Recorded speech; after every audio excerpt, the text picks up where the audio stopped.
Bine ne-am regăsit, dragi prieteni! Cum plănuiește Donald Trump ca odată ajuns la Casa Albă, din 20 ianuarie încolo, mai sunt 2 săptămâni, să construiască un nou imperiu american?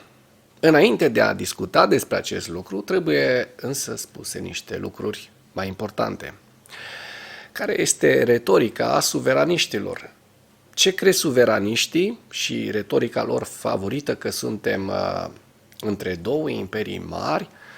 Hai să le zicem, nu imperii, să le zicem blocuri, lumea liberă și imperiul răului. Și ce spun suveraniștii? Suveraniștii consideră că noi am putea să fim o țară liberă, o țară independentă, o țară suveranistă, pentru că o țară liberă suntem. Putem să vorbim liber, spre deosebire de cei din blocul Imperiul Răului, China, Iran, Rusia, da? Și favorita retorica acestora este că noi ar trebui să fim suveraniști, să fim liberi. Să fim liberi pentru ce? Suveraniști pentru a fi atacați mai ușor, a fi luați mai ușor de către nenea Putin și băgați în oala sovietică, așa cum am mai fost băgați până acum 35 de ani, da? Când rușii au construit un imperiu și pe spatele nostru. România a fost întotdeauna în istorie la răscruce de drumuri între imperii. Și ne aducem foarte bine aminte și din perioada otomană, că eram sub papuc otoman și plăteam tribut la turci. Și România nu se dezvolta. Pe de altă parte se pot vedea aici diferențele între sub papucul turcesc și sub papucul austro-ungar. Că dacă ne uităm în țară, da, Ardealul are niște orașe cu o istorie aparte, cu mentalități diferite de multe ori ale oamenilor și dacă ne uităm în fostul regat, în est și în sud, nu vedem o tradiție a orașelor. Erau niște târguri acolo, da? Pentru că turcii sugeau toată seva națională a poporului, da? Din acele zone. Aici au sut niște seve, nu-i vorba că au fost niște ghiocei, dar au și lăsat ceva în urmă. Exact așa și ce se întâmplă în ziua de astăzi, da? Între Imperiul American, da? Și Imperiul Rus. Unde a pus piciorul Imperiul American, RFG-ul, Republica Federală Germania de Vest, a fost o diferență imensă care s-a văzut foarte bine în anii 90 în față de RDG, Republica Germană, Republica Democrată Germană de Est, sub apucul rusesc. Le-au trebuit sute de miliarde de mărci germane în anii 90, celor din vest, să poată să egalizeze cumva economia și toată societatea și nici astăzi, în ziua de astăzi, nu este egalizată complet. Asta este diferența între vest și est, da? Să fii sub papucul vestului, sub papucul vestului, pentru că vestul te lasă să te dezvolți, te și ajută. Mai mult, România în Uniunea Europeană s-a dezvoltat cum nu s-a dezvoltat în întreaga ei istorie. Am plecat de la $1.700 per capita în 90, în 89-90 și am ajuns la $27.000 per capita în 2024. Faceți o diferență. Faceți o diferență. Dacă nu înțelegeți care sunt diferențele între aceste două blocuri, între aceste două imperii, spuneți-le cum vreți, atunci eu nu am ce să vă mai spun. Vă mai dau un exemplu. Vă dau exemplu Coreei de Nord și Coreei de Sud. Coreea de Nord sub comunism, da? Sub stalinism, și Coreea de Sud sub imperialiști americani. Faceți o diferență economică, socială, ce doriți dumneavoastră, cum trăiesc oamenii din Coreea de Sud și oamenii din Coreea de Nord. Dacă nici acest exemplu nu este concludent, atunci mă dau bătut. Subiectele principale ale analizei noastre de astăzi sunt încercările lui Donald Trump de a aduce Groenlanda, Canalul Panama și chiar Canada sub dominația americană fac parte din planurile sale pentru un nou imperiu american, spun experții. Batalionul nord-corean de la Kursk a fost eliminat în 2 zile, susține Zelensky. 2 parașutiști ai brigăzii 79 ucrainene au capturat 14 militari ruși. Ucraina pierde până la 20 de kilometri de teritoriu pe zi. Rușii au confiscat în ultimul an, 3600 de kilometri pătrați. Președintele Donald Trump și-a declarat intențiile pentru o politică externă agresivă la revenirea la Casa Albă, care include tarife, adică taxe vamale, pentru produsele atât din Canada cât și din Mexic, eu cred că și din China. Acestea nu sunt singurele sale planuri, deoarece Trump a făcut în mod repetat postări pe rețelele de socializare, sugerând că Canada devine al 51-lea stat al Americii. De asemenea, și-a reaprins dorința ca Statele Unite să cumpere Groenlanda și chiar să preia controlul asupra canalului Panama odată ce a ajuns la putere. Liderii mondiali se îngrămădesc la masa președintelui Trump pentru că acesta își respectă deja promisiunea de a face America puternică din nou. Când va prelua oficial funcția, națiunile străine se vor gândi de 2 ori înainte de a ne fura țara. America va fi respectată din nou și întreaga lume va fi mai în siguranță, a declarat purtătorul de cuvânt al lui Trump, Anna Kelly, pentru Newsweek. Profesorul Sean Adams, expert în istoria americană de la Universitatea din Florida, a spus că planurile lui Trump amintesc de ideea democraților de acuz 200 de ani, de acuz 2 secole, în special ale lui Andrew Jackson, un președinte preferat al lui Trump. Planul de a achiziționa Groenlanda oferă o mică întoarcere în secolul al XIX-lea, când mulți politicieni americani, în special democrații, erau destul de agresivi în ceea ce privește expansiunea teritorială, a spus acesta. El adaugă că această politică a fost cunoscută sub numele de răspândire și o ideologie menită să extindă stilul de guvernare al SUA în întreaga lume, deoarece SUA au cumpărat părți din Mexic, Alaska și au încercat să anexeze Republica Dominicană pe lângă Groenlanda și Islanda. Ideea era că guvernul republican era un cadou al Americii pentru întreaga lume și trebuia extins cât mai mult posibil. Oportunitățile economice care au venit odată cu expansiunea au fost de asemenea un bonus frumos. Adams numește imperialismul inspirat de către Jackson o îndepărtare dramatică de la establishmentul actual. Ăsta este un foarte bun model ca să le dăm apă la moară suveraniștilor români și nu numai din România, ci suveraniștilor din toate părțile lumii, care vor spune, iată, America din nou, imperialismul, ne omoară, ne asta.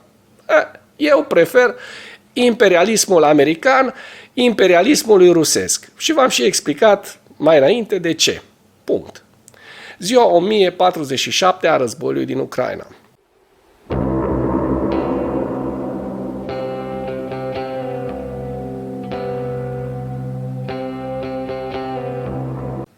Potrivit statului major al forțelor armate ale Ucrainei, în dimineața zilei de 5 ianuarie 2025, pierderile totale în lupta ale Rusiei de la începutul invaziei, neprovocate asupra Ucrainei, se ridică la aproximativ 796.490 de militari. În ultimele 24 de ore, Rusia a înregistrat pierderi semnificative pe frontul din Ucraina, între care 1730 de militari, 7 tancuri, 26 de vehicule blindate de luptă și 25 de piese de artilerie. Dacă până în acest moment ai găsit informații utile în material, contribuie cu un like și cu o distribuire a acestui videoclip pentru a ajunge la cât mai multă lume.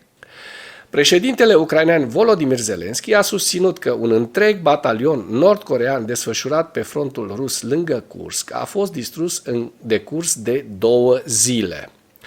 Potrivit Reuters, pe data de 4 ianuarie, Zelensky a făcut afirmația în timpul discursului său video de noapte, raportând că trupele ruse și nord-coreene au suferit pierderi grele în luptele din apropierea satului Makhnovka, aproape de granița cu Ucraina. El a citat pe comandantul suprem al Ucrainei, Oleksandr Syrskyi, în briefingul său.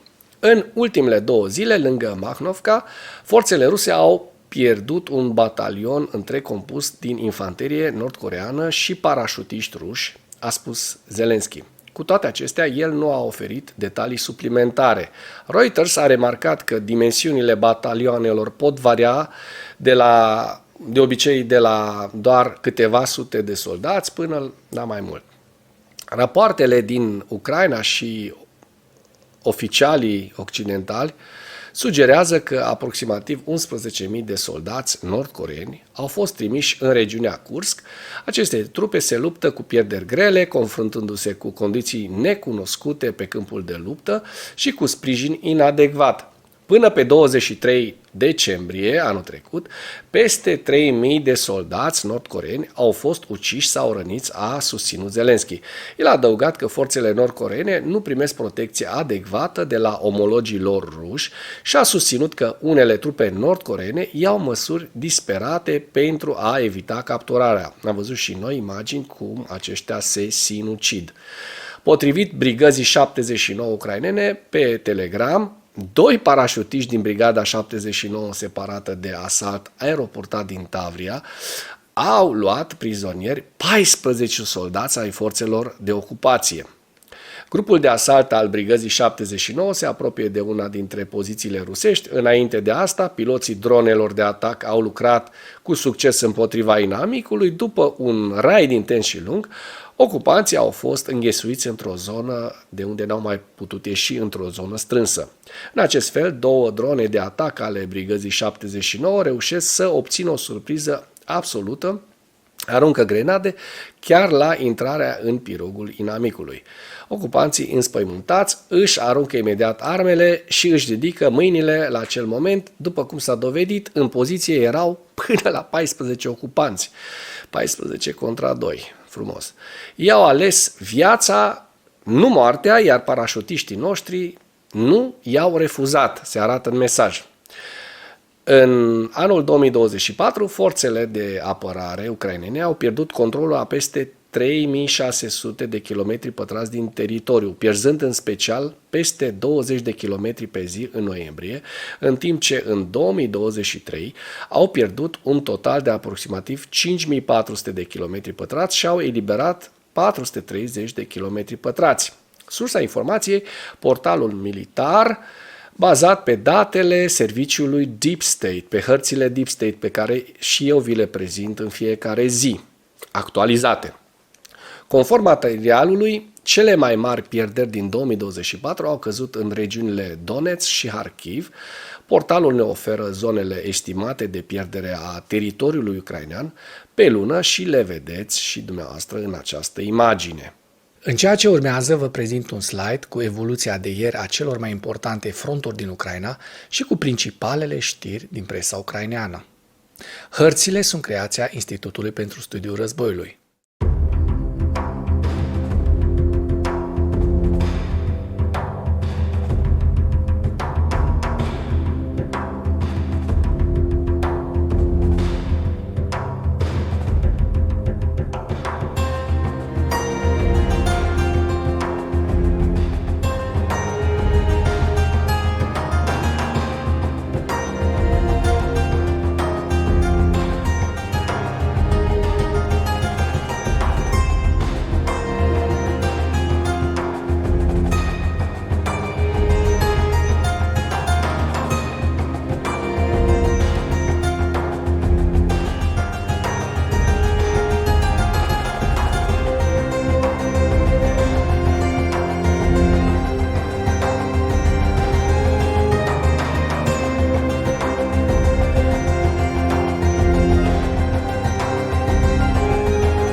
Mulțumesc pentru vizionare. Dacă vrei să susții acest canal, abonează-te la Animatura.